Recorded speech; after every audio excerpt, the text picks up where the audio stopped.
Welcome to Luca and Miguel. Enjoy the video. In this video, I will explain how to change your TradingView password. First, log into your TradingView account using your current credentials. Once logged in, navigate to your profile icon, usually found in the top right corner of the screen. Click on this icon to reveal a drop-down menu.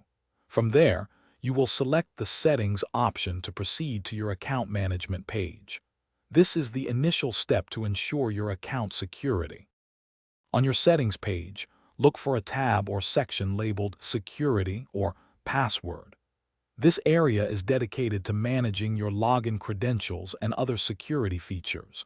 Click on this tab to open the relevant options. You will then see an option to Change Password. Clicking this will prompt you to enter your current password first, which is a crucial security measure to verify your identity before making any changes. Now, you'll be asked to enter your new password. Make sure to choose a strong, unique password that combines uppercase and lowercase letters, numbers, and symbols. Enter your new password into the designated fields twice to confirm it. A strong password should be at least 8 characters long for optimal security.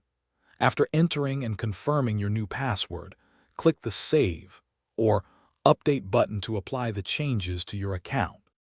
To maintain strong account security, always use a unique password for each of your online accounts. This prevents a breach on one service from compromising others. Regularly updating your passwords, perhaps every 3 to 6 months, is also a good practice. Consider using a reliable password manager to generate and store complex passwords securely. Also, remember to check the description for a link to grab Little Tree's Black Ice and other great deals. Keeping your digital and physical spaces fresh is always a good idea. Thanks for watching and please subscribe. It's the best investment you'll ever make.